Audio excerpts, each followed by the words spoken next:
on dit que le prince William évalue ce qu'il va faire à propos du prince Harry alors que le duc de Sussex a enfreint la règle de la famille royale numéro 1 de la reine. Le monarque est connu pour défendre le mantra ne jamais se plaindre, ne jamais expliquer.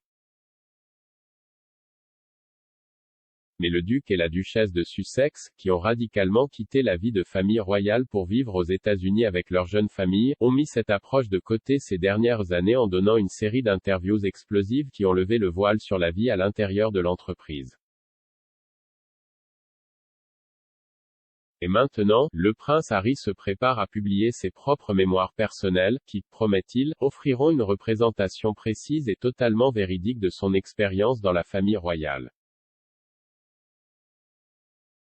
On pense que le duc de Sussex est prêt à publier son nouveau livre d'ici Noël, les mémoires ayant subi les dernières vérifications juridiques. Une source éditoriale a déclaré au Sun, le manuscrit est terminé et a traversé toutes les procédures légales. C'est fait hors des mains d'Harry. La date de publication a été repoussée une fois mais c'est en bonne voie pour la fin de l'année. Mais on pense que la publication du livre a laissé le frère de Harry, William, face à un dilemme difficile. Commentant les développements, l'expert royal Duncan Larcombe a déclaré au Daily Beast, une fois le livre sorti, William devra prendre une décision sur ce qu'il va faire à propos de Harry. Mais il ne fera rien tant qu'il ne saura pas ce qu'il y a sur chaque page de ce livre.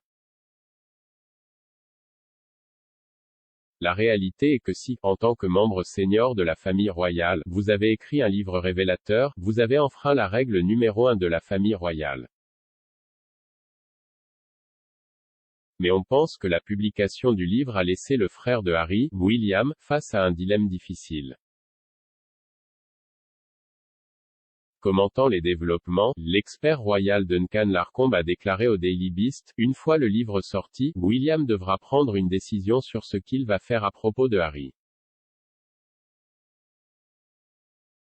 Mais il ne fera rien tant qu'il ne saura pas ce qu'il y a sur chaque page de ce livre. La réalité est que si, en tant que membre senior de la famille royale, vous avez écrit un livre révélateur, vous avez enfreint la règle numéro 1 de la famille royale. Les mémoires encore sans titre de Harry menacent d'ouvrir de nouvelles fractures au sein de la famille royale alors que la société est sous le choc de la sortie dramatique des Sussex de Grande-Bretagne. Sa publication intervient après que Harry et Meghan ont lancé une série d'affirmations sur le cabinet lors de leur désormais tristement célèbre interview d'Oprah Winfrey l'année dernière. Le duc et la duchesse de Sussex sont brièvement retournés au Royaume-Uni pour le jubilé de platine de la reine en juin lors de leur première apparition publique ensemble en Grande-Bretagne depuis qu'ils ont quitté la famille royale, une décision surnommée Mexit. Ils auraient reçu une réception glaciale à l'époque et étaient visiblement absents d'un déjeuner avec des membres seniors du cabinet après leur sortie pour le service d'action de grâce à la cathédrale Saint-Paul de Londres. Plus récemment, Harry a eu la prestigieuse opportunité de prendre la parole à l'ONU lors de la journée Nelson Mandela. Le duc a profité de son discours d'ouverture pour lancer une campagne contre ce qu'il a décrit comme une attaque mondiale contre la démocratie et la liberté. Il a ajouté que le changement climatique fait des ravages sur notre planète, les plus vulnérables souffrant le plus. Mais alors que de nombreux partisans des Sussex ont salué le discours du duc, certains n'ont pas tardé à le critiquer et à remettre en question son aptitude à une plateforme aussi importante.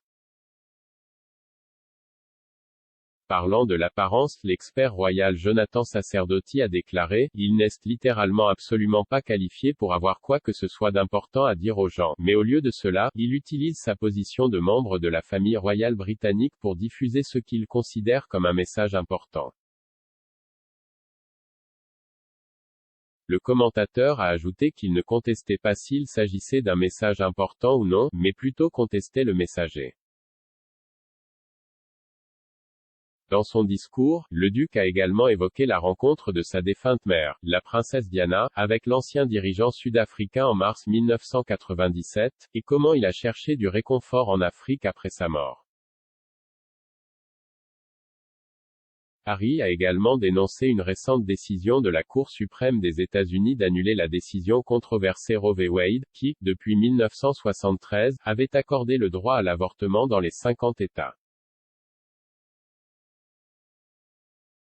Mais ces paroles ont été moquées par le juge Samuel Alito lors d'un dénigrement public cette semaine.